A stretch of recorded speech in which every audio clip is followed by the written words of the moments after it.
My 5-year-old grandson opened Evelyn's encrypted folder, and the screen displayed disturbing, intimate images. I rushed to close it, covering his eyes, but then froze. The moaning woman in the video was my wife, Evelyn, who for 30 years had claimed to be too frail for intimacy. She was astride her first love, her face flushed with a color ID never seen, completely unlike her usual self, and there were hundreds of gigabytes of such videos. Dad, what are you doing with Leo?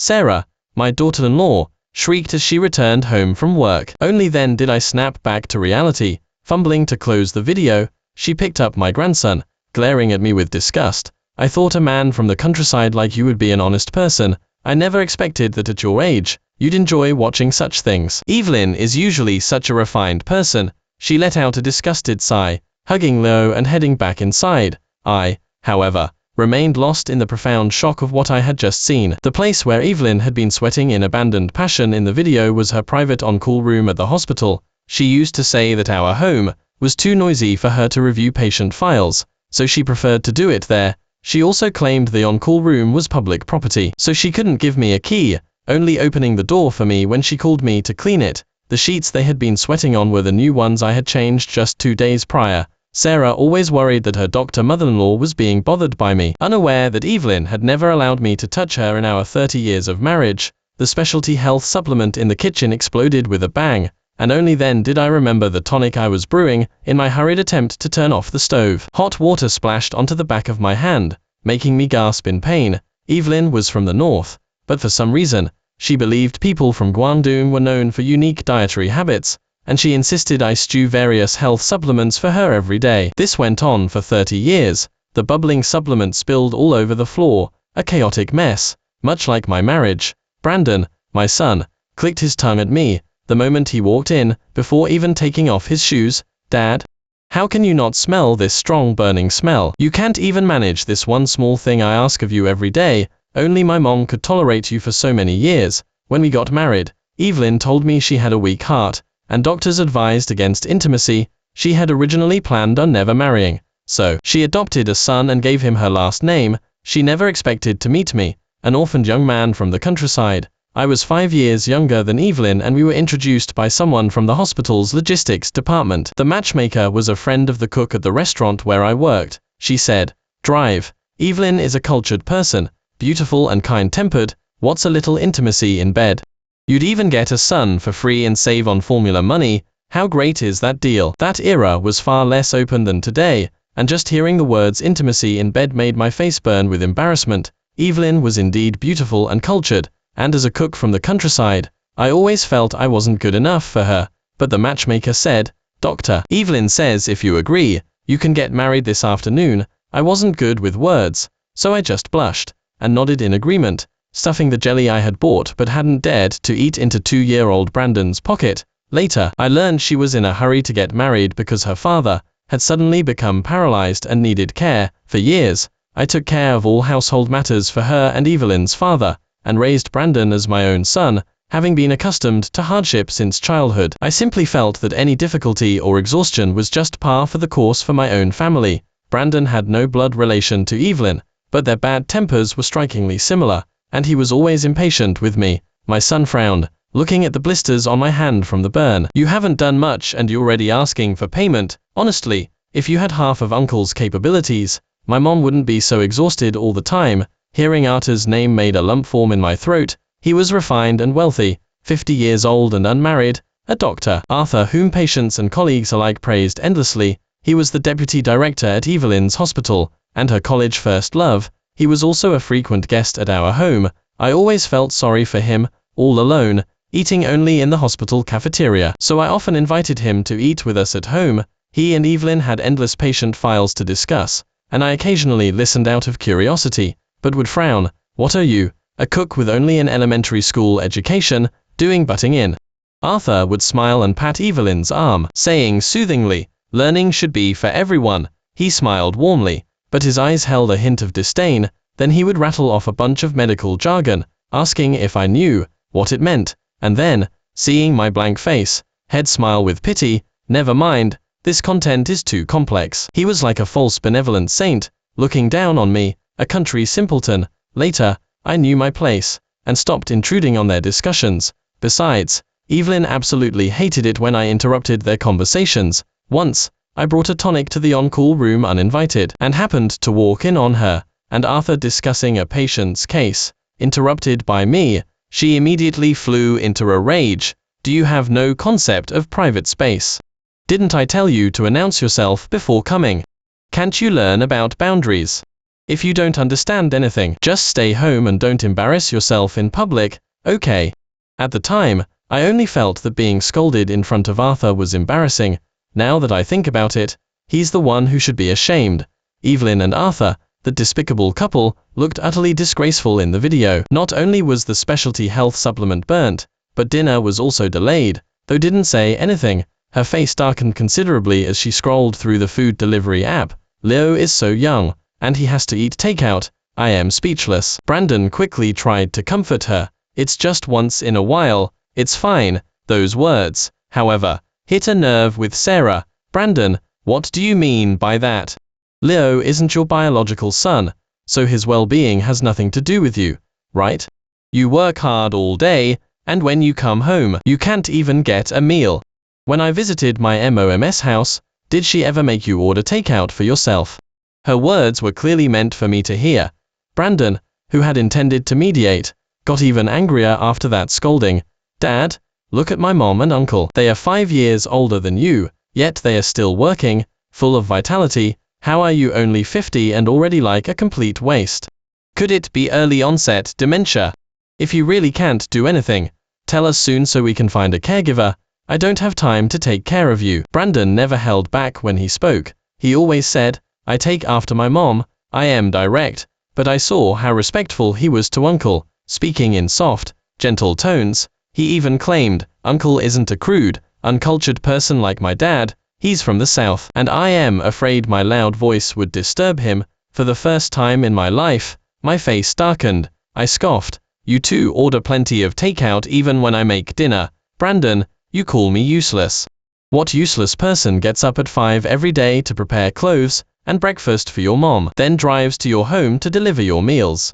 You said Leo needed fresh food, so I had to bustle around 3 times every morning, taking him to school, cleaning your house, then coming back here to tidy up. This wasn't for just a day or two, it was for all these years, through wind and rain, never missing a single day.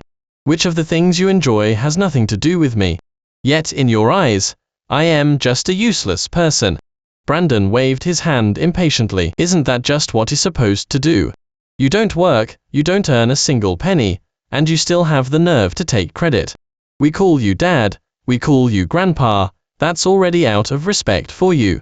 Sarah's face had long since turned cold. She picked up Leo and prepared to leave. You and your family can cause whatever trouble you want, just don't corrupt my son. I am going back to my mom's place for a few days. Usually, when the young couple argued, I would rush to mediate, humbly apologizing to Sarah. Now, seeing me do nothing, Brandon got even angrier and grabbed Sarah. How does eating takeout corrupt a child? And when you visit your mother, I've seen you order plenty of takeout and eat junk food yourself. Sarah spun around, pulling her hand away and pointing at my nose. She yelled furiously. At least my family has some decency. They wouldn't let Leo watch such disgusting videos. Brandon was perplexed, and Sarah glared at me, gritting her teeth. If you're too lazy to look after Leo, just say so. You could at least put on some cartoons for him. Is there any need to be so disgusting? How could you show him something like that? He's only 4 years old. Aren't you harming him? She thought I intentionally showed Leo inappropriate videos. Ever since Sarah married into our family, I had taken great care of her, making sure she had good food and treatment, afraid of slighting her in the slightest. Yet, pouring my heart into it had led to this result. Brandon finally reacted, his brows furrowed, his eyes blazing. You watched porn. And with Leo. Have you no shame? Saying this, he raised his hand and pushed me hard. I stumbled, bumping into Evelyn, who had just walked in. Evelyn immediately pushed me away in disgust, patting the spot where I had just touched her. At your age, what are you doing?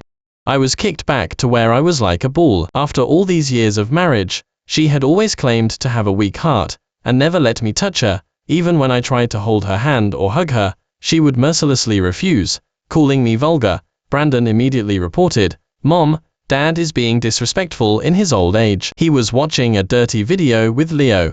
Evelyn's brows immediately furrowed, and her blaming gaze pierced me like needles. "I know you crude, but you can't be so utterly shameless. At your age, I thought you'd show some improvement, but you still lack class." Utterly shameless. Looking at her virtuous face, I recalled her promiscuous behavior in the video, and my stomach churned. Everything about my marriage of so many years felt disgusting, utterly revolting. I was trembling with rage, my voice shaking. "Yes, I watched it. Drive."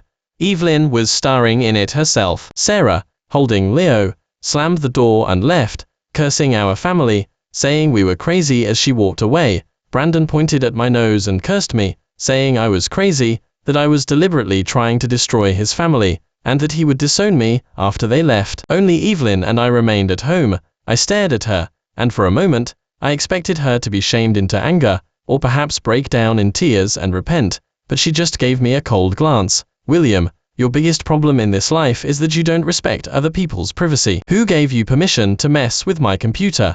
Only a country person like you would resort to such despicable, sneaky methods." I had listened to that blaming tone for 30 years. After speaking, she composedly slipped on her slippers, hung her clothes on the hanger, and gracefully sat down at the dining table. "William, I hope this is the last time you cross my line. If it happens again, I'll face the consequences. Go serve me the supplement." She rubbed her temples, looking exhausted. "At your age, can't you give me a break?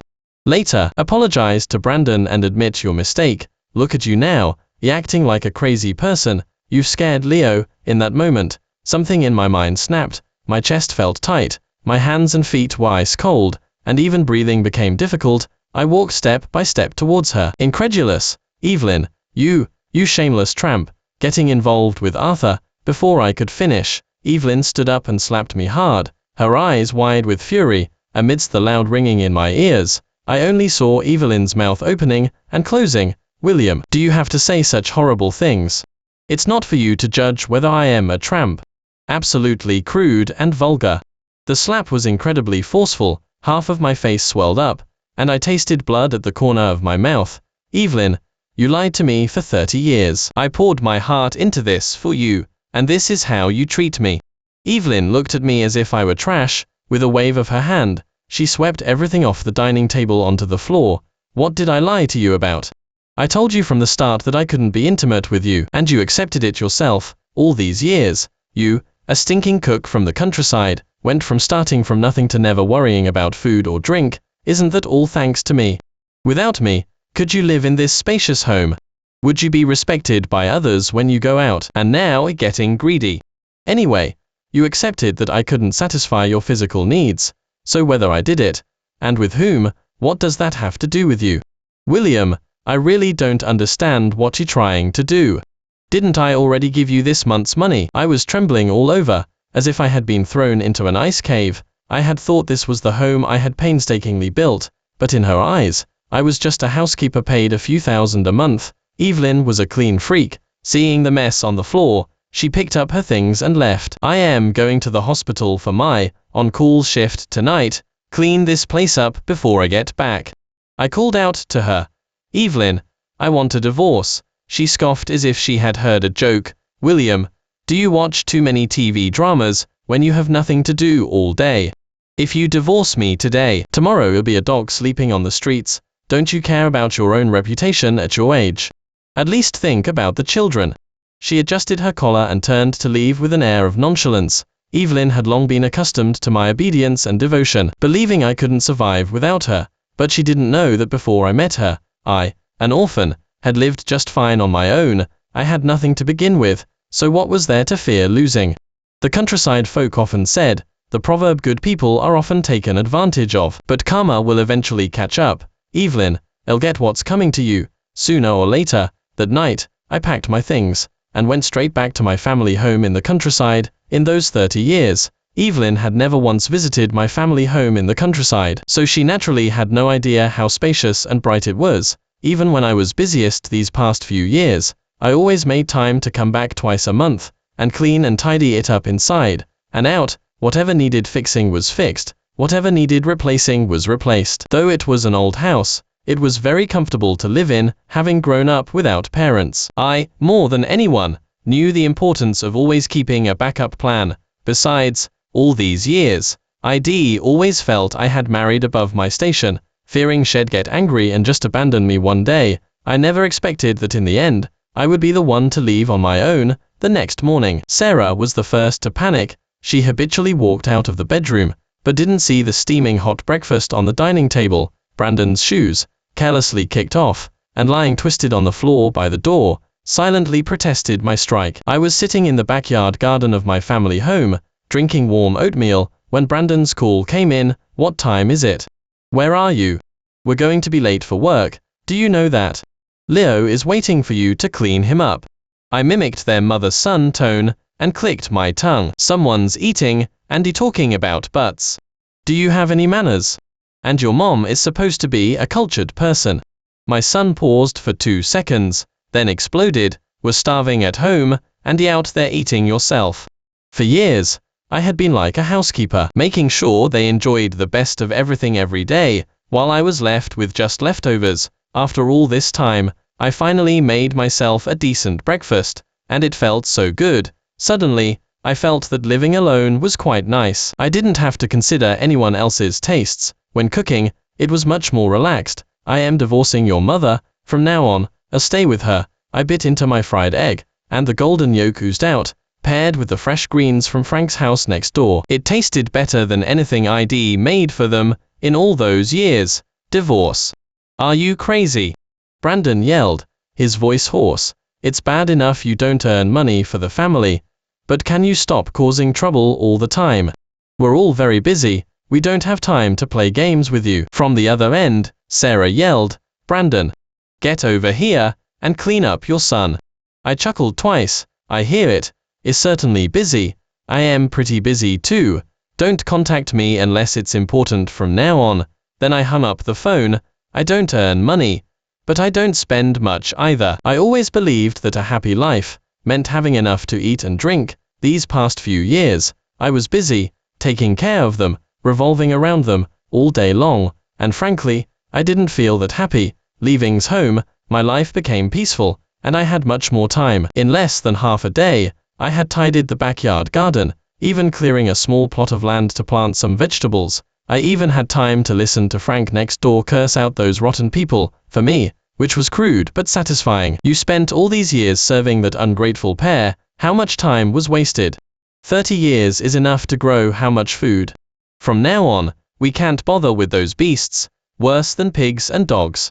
I squatted in the dirt, tending to the young vegetable plants, smelling the fresh scent of the earth. For the first time, I felt truly at peace. Evelyn and Brandon looked down on everything related to the countryside. They looked down on the land, but the land was the most honest. As long as you treat it with care, it will surely reward you. Unlike some people, whom you serve with all your heart for half your life, only to raise an ungrateful person. Frank sighed. "Brother, listen to me. From now on, just live a good life in the countryside. This is your true home. We're not looking for great wealth. A stable life is enough. Besides, many city folk are coming here now, saying our environment is good." Frank was right. That afternoon, as we were fertilizing the backyard garden, a few college students arrived. They surrounded Frank and me, taking pictures and chatting. Hearing that some of them were pre-med students, a wave of annoyance washed over me. It reminded me of Evelyn's sanctimonious air. I wanted a divorce, but she seemed completely unconcerned, and I still needed to find out how to get a divorce.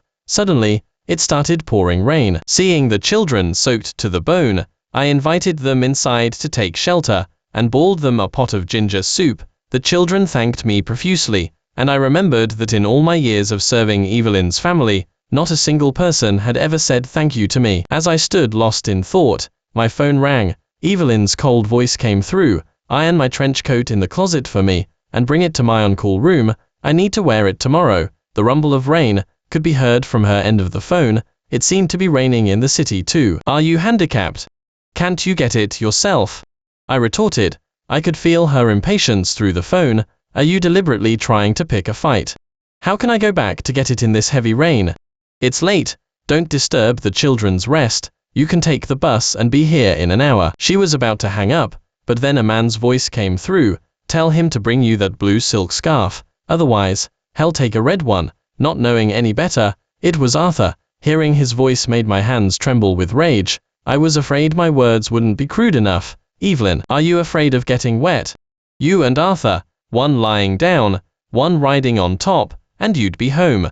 A trench coat and a grey scarf. I think you two shouldn't wear anything at all. You'd be more comfortable naked.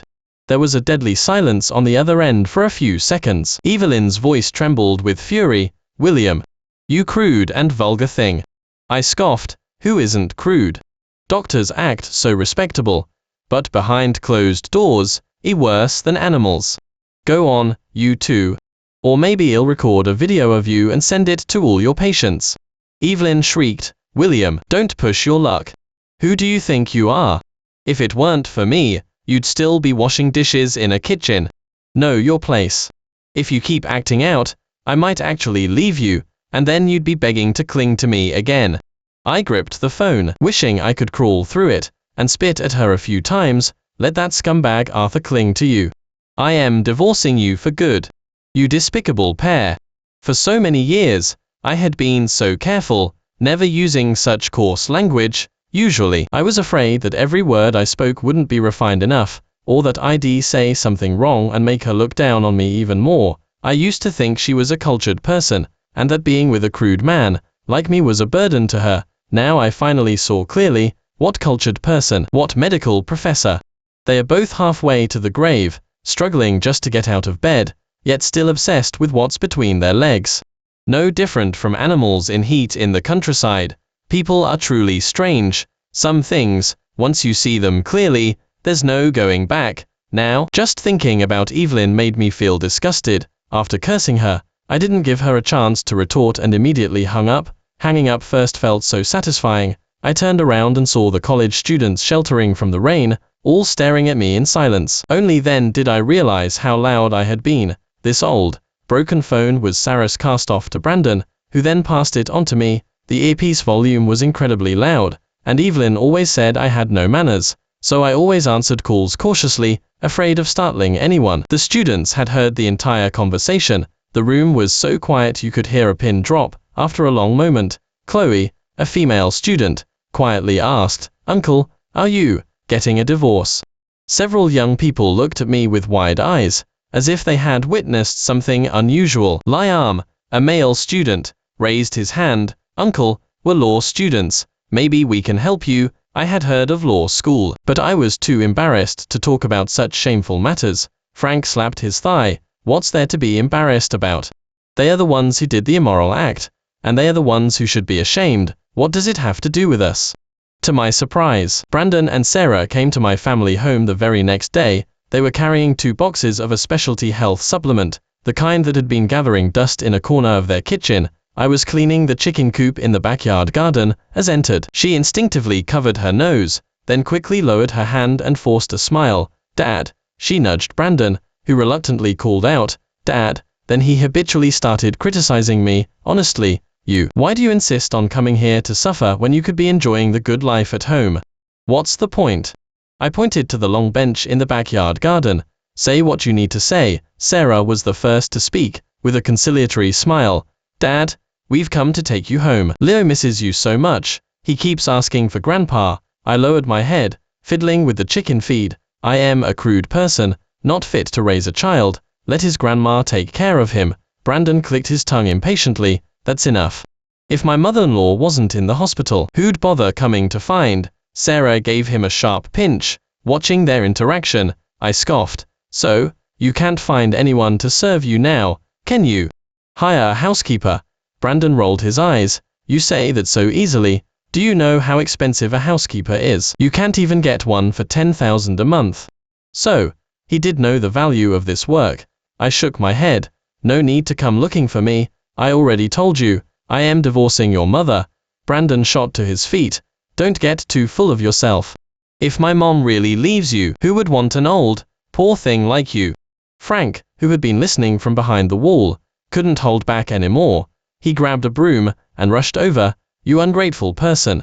Your parents raised you, only for you to spout nonsense. Get out. All of you, get out. He cursed and chased them out. As they reached the gate, I called out to Brandon. He had a look on his face that said, I knew you'd come begging. I threw the 2 boxes of specialty health supplement he had brought at him. Take your things and get out. Brandon's face twisted with rage. Fine, you want me to get out, just you wait. You don't want to be my dad.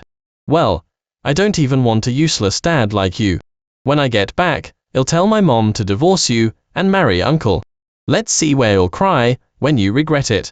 To my surprise, Evelyn actually let Arthur move into our home. She said, William, I've already given you a chance. However, Evelyn still refused to divorce me. The reason was, she didn't want to be gossiped about for getting a divorce at her age. William, you might be shameless, but I am not. Decency is something crude people like you wouldn't understand. Before moved in, they even hired a cleaning service to tidy up the house, removing all traces of me. Brandon sent me a video to show off. You didn't come back, so someone else took your job. Ha. The trivial tasks you did. My mom and Arthur's monthly salaries are enough to hire several people for them. They are all country folk who'd fawn over anyone for a bit of money, just like you. I recorded the video without a word. The law students said the most important thing now was to collect evidence. The day after he moved into Evelyn's home, Arthur called me. His tone was still that same hypocritical arrogance. Do you want to come get your things yourself? Or should I just throw them out for you? I've looked through them.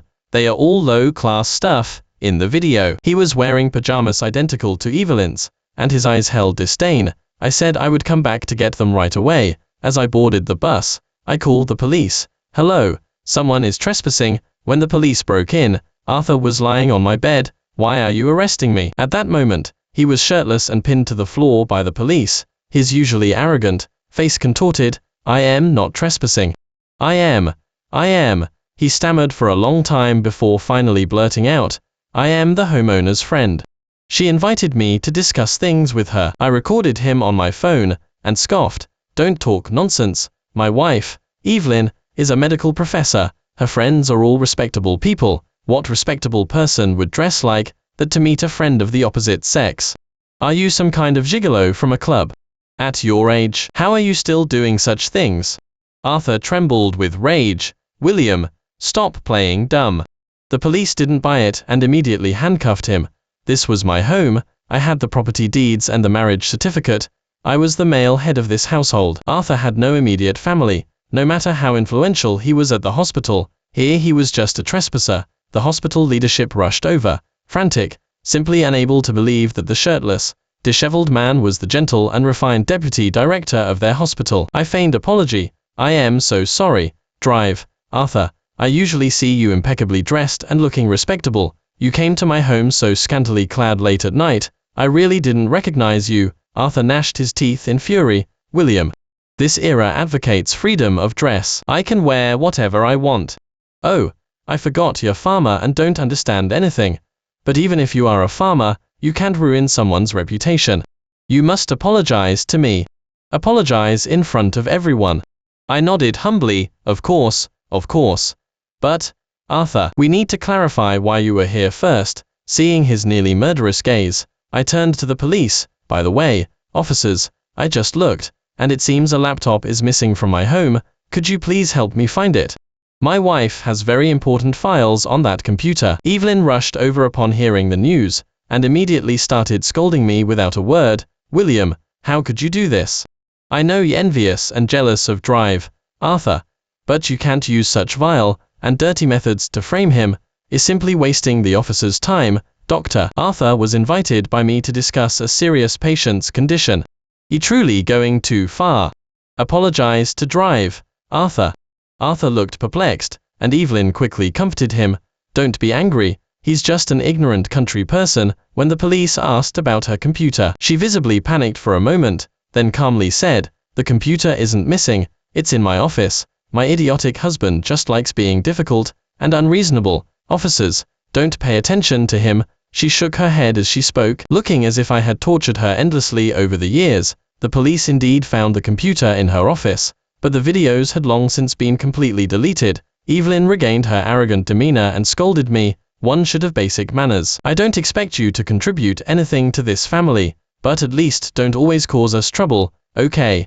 Arthur's voice also hardened. William, since the computer has been found, I hope you can give me an explanation. After all, our reputation as doctors is more important than our lives. Under pressure from all sides, I could only agree to apologize to him at the all-staff meeting next week. However, the very next morning, the law students called, their voices excited. Uncle, trending.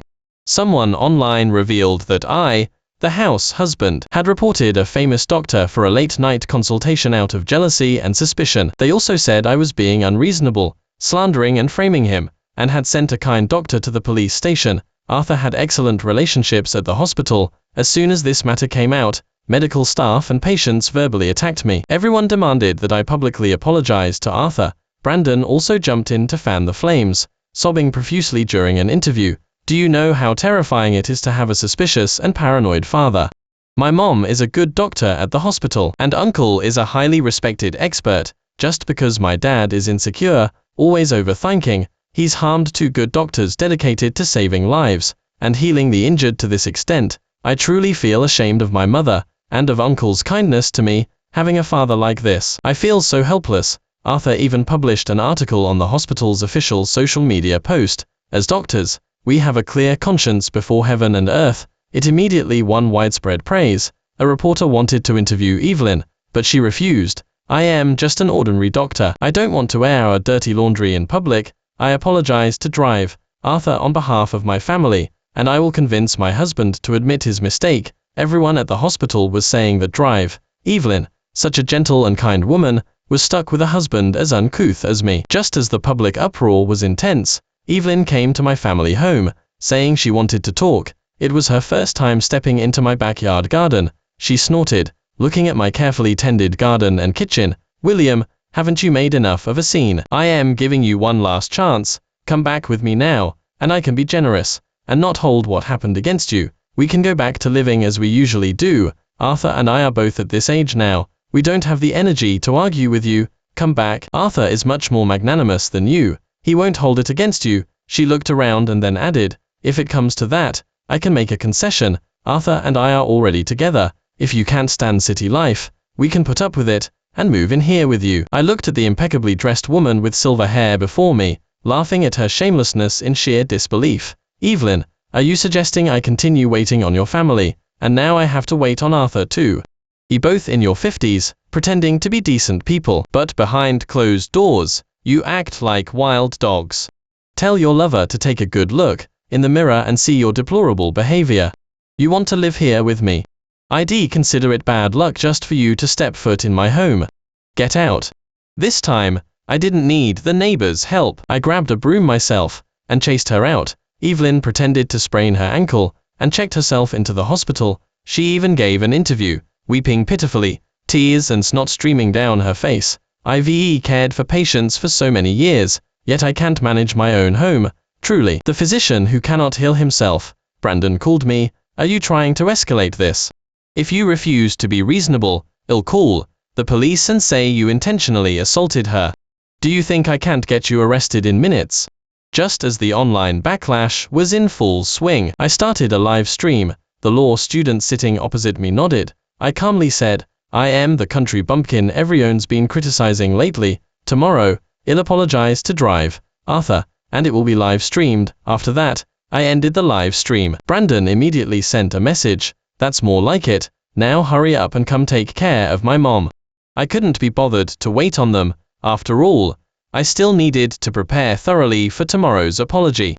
The next day, I arrived at the hospital's main conference room on time. The room was filled with hospital leaders and staff, and Arthur stood ramrod straight in a sharp suit at the podium. Brandon pushed Evelyn, who was pretending to be helpless in a wheelchair, both of them wearing a look of triumph, when I announced I was there to apologize. A ripple of laughter spread through the audience. Brandon snorted disdainfully. You're just making a spectacle of yourself. Arthur put on a facade of profound compassion. Mr. William, I understand your discontent with the modern world, but there's no need for a futile struggle. In a setting like this, one's true confidence isn't built on superficial efforts like these. I couldn't be bothered to respond to him, and motioned for the law students to start the video. Brandon impatiently asked, what are you doing? He tried to intervene, but was stopped by one of the students, who asked, Sir, are you sure you want to lay a hand on us?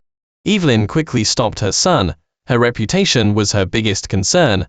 I cleared my throat and said, My name is William, I am the husband of Drive, Evelyn, and I am here today to apologize to Drive, Arthur. I apologize. I shouldn't have occupied the position of Drive, Evelyn's husband for so many years, preventing you two from being together as a couple. Before I had even finished speaking, the entire conference room erupted in an uproar. Brandon shot to his feet. What nonsense are you talking?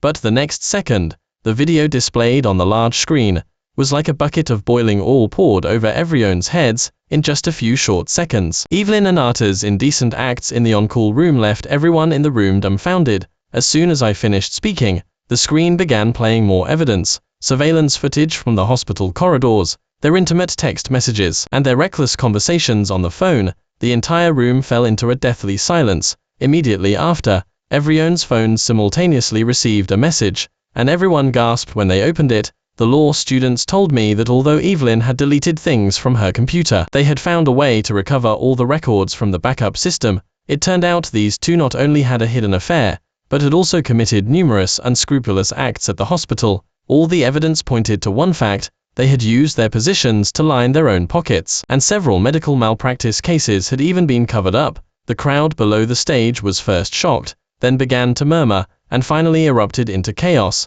Standing on stage, I poured out 30 years of pent-up resentment all at once. 30 years of suppressed humiliation now poured out like bitter tears. The entire conference room erupted, and curses against the despicable couple rose from the hospital staff from all sides. Brandon was the first to break down, rushing onto the stage and hitting and kicking his biological parents. I thought you were actually some damn good people. Turns out you're just two beasts. He kicked over Evelyn's wheelchair and then rushed towards Arthur. You think you're worthy of being my father? Do you have any idea how many patients you've killed?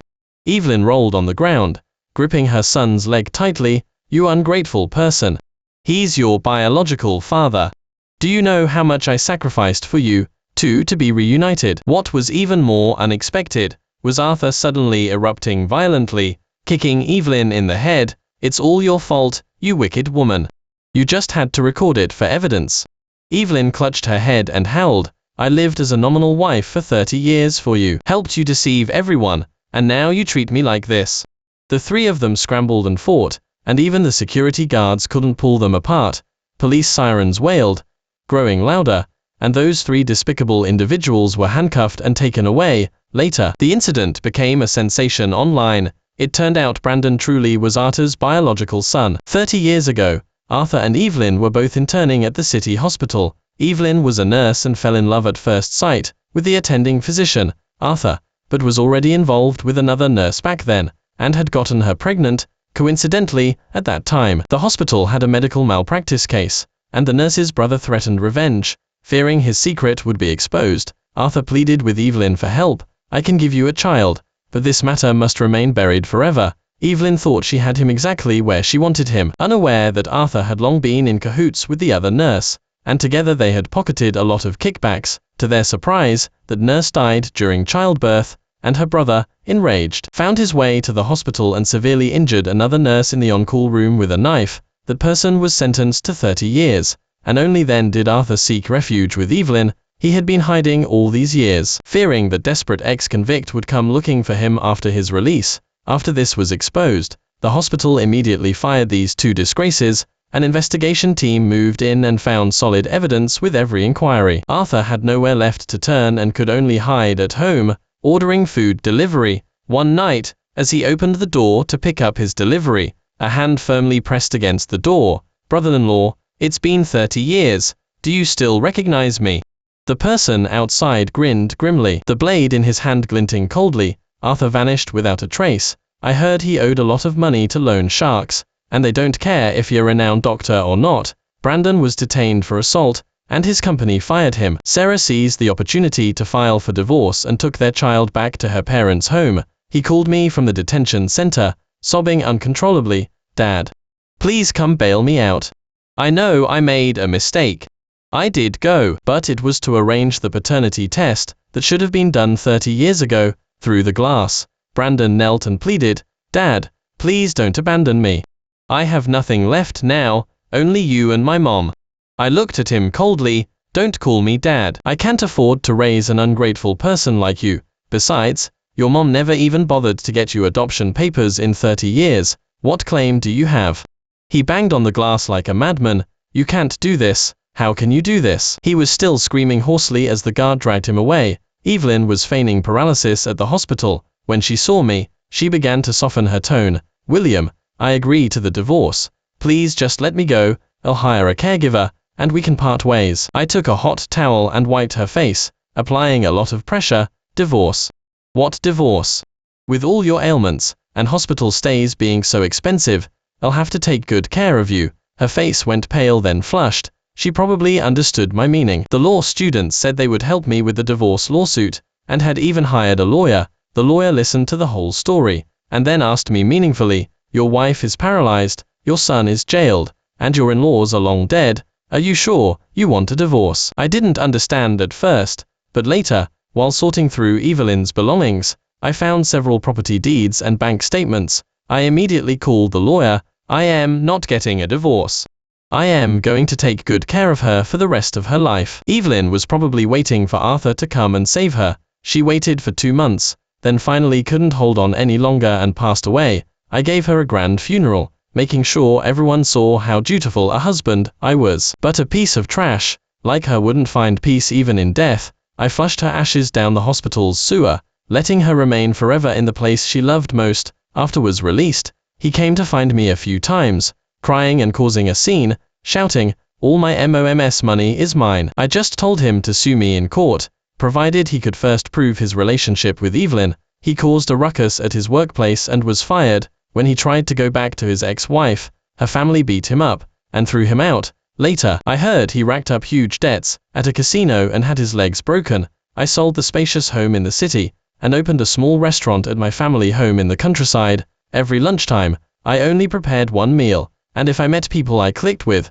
I'd chat a bit longer. In the evenings, I'd sit in the backyard garden, drinking, watching the flowers and plants, and listening to the crisp birdsong. This life was far better than waiting on those worthless people. For the first time in my life, I felt how damn exhilarating it was to be alive.